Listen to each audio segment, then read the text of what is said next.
আসসালামু আলাইকুম। Microsoft Excel ফুল কোর্সে সবাইকে স্বাগত জানাচ্ছি। আর আজকের ভিডিওতে আমরা দেখব how to protect and unprotect sheets in Excel. মানে এক্সেলে আপনি কোনো একটা শিটকে কীভাবে প্রোটেক্ট করবেন এবং প্রয়োজনে কীভাবে সেটা আনপ্রোটেক্ট করবেন সেই বিষয়টা আজকের ভিডিওতে আমি আপনাদেরকে দেখাবো। প্রথমে আমার এখানে একটা ডাটা শিট রয়েছে এবং নিচের দিকে আমার মাউসটা যেখানে আছে দেখতে পাচ্ছেন এখানে একটা শিট রয়েছে, একটা শিট। আমি ইচ্ছা করলে এখানে প্লাসে ক্লিক করে আরও শিট বাড়াতে পারি। সো আমার শিট 2 নম্বরে আমার এই ডাটা শিটটা রয়েছে, ডাটাগুলো রয়েছে। এই শিটটা আমি তৈরি করেছি এবং আমি চাচ্ছি এই শিটটাকে প্রোটেক্ট করে দিতে, যাতে অন্য কেউ কোনো কিছু মুছতেও না পারে, কোনো কিছু ডিলিটও করতে না পারে। সো আমরা সেটা কীভাবে করব? সেটা করার জন্য আমাদের যেটা করতে হবে, এখানে মেনু বার থেকে প্রথমে এখান থেকে রিভিউ, এই যে মেনুটা দেখতে পাচ্ছেন এখানে ক্লিক করতে হবে। তারপর এখান থেকে আপনাকে চলে আসতে হবে এই যে প্রোটেক্ট শিট, এইখানে প্রোটেক্ট শিটে আপনাকে ক্লিক করতে হবে।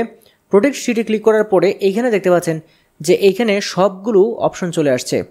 এই সবগুলো অপশন এখান থেকে আপনি যেটা করতে পারেন, টিক চিহ্ন দিয়ে দিতে পারেন। সবগুলো যদি টিক চিহ্ন দিয়ে দেন তাহলে সবগুলোতে যেটা হবে এইখানে প্রোটেক্ট হয়ে যাবে, এই সবগুলো প্রোটেক্ট হয়ে যাবে। তাহলে এই শিটটাকে প্রোটেক্ট করার জন্য এইখানে আমরা পাসওয়ার্ড দিয়ে দিব। আমি একটা পাসওয়ার্ড এখান থেকে দিয়ে দিচ্ছি এবং এখানে ওকেতে ক্লিক করছি এবং এখানে আবার কনফার্ম চাইছে। আবার এখান থেকে পাসওয়ার্ডটা, সেম পাসওয়ার্ডটা কিন্তু দিতে হবে, দিয়ে ওকেতে ক্লিক করছি। এই যে শিটটা আছে এটা কিন্তু এই মুহূর্তে প্রোটেক্ট হয়ে গেছে। উদাহরণস্বরূপ আমি যদি এখান থেকে এটা ডিলিট করতে চাই, ডিলিটে চাপ দিলে যে ডিলিট হচ্ছে না। আবার যদি এখান থেকে ডাবল ক্লিক করি, এটাকে মানে এডিটও করা যাচ্ছে না। এখানেও ডাবল ক্লিক করলে এডিট করা যাবে না। এখানে ক্লিক করে কোনো কিছু লিখলেও কোনো কিছু লেখা আসবে না। এখান থেকে ক্লিক করে যদি ডিলিটে চাপ দিই, ব্যাকস্পেসে চাপ দিই, ডিলিট হবে না। এখানে ক্লিক করে যদি কোনো কিছু লিখতে চাই সেটাও লেখা যাবে না। সো বুঝতেই পারছেন কীভাবে একটা শিট প্রোটেক্ট করতে হয়। আবার যদি এটাকে আনপ্রোটেক্ট করতে চাই তাহলে আমাকে যেটা করতে হবে, এইখানে এই যে দেখতে পাচ্ছেন প্রোটেক্ট শিট, আনপ্রোটেক্ট শিট লেখাটা আছে, এইখানে ক্লিক করে আমরা ওই পাসওয়ার্ডটা দিয়ে আনপ্রোটেক্ট করব। এর আগে আপনাদেরকে বলছি যে এইটা হচ্ছে শিট।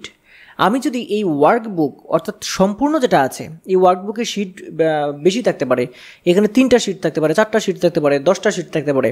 সো ওয়ার্কবুকটা যেটা আছে সেই ওয়ার্কবুকটাকে যদি আপনি প্রোটেক্ট করতে চান তাহলে এই যে প্রোটেক্ট ওয়ার্কবুক লেখাটা দেখতে পাচ্ছেন এখানে ক্লিক করতে হবে। তারপর এখানে পাসওয়ার্ড দিয়ে দিতে হবে, আপনার ইচ্ছা মতো একটা পাসওয়ার্ড দিয়ে দিবেন, ওকেতে ক্লিক করবেন, কনফার্মে আরেকটা পাসওয়ার্ড দিয়ে দিবেন, ওকেতে ক্লিক করে দিবেন। এখন যেটা হবে, এইখান থেকে কোনো শিট যদি আপনি এখান থেকে ডিলিট করতে চান, এই যে দেখুন ডিলিটের বাটনটা মোছা, ডিলিট হবে না।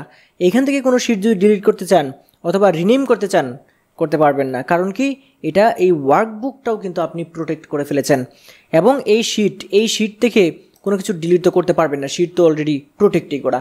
এখন যদি আপনি শিটটাকে আনপ্রোটেক্ট করতে চান, এখান থেকে আনপ্রোটেক্ট শিটে ক্লিক করতে হবে। তারপর প্রোটেক্ট করার সময় যে পাসওয়ার্ডটা আপনি দিয়েছিলেন সেই পাসওয়ার্ডটা এখানে আপনাকে দিয়ে দিতে হবে, ওকেতে ক্লিক করে দেবেন। এটা আনপ্রোটেক্ট হয়ে গেছে। আবার আপনি যদি ওয়ার্কবুকটাকে আনপ্রোটেক্ট করতে চান, এই যে প্রোটেক্ট ওয়ার্কবুকের যে এখানে বাটনটা দেখতে পাচ্ছেন এখানে আবার ক্লিক করতে হবে।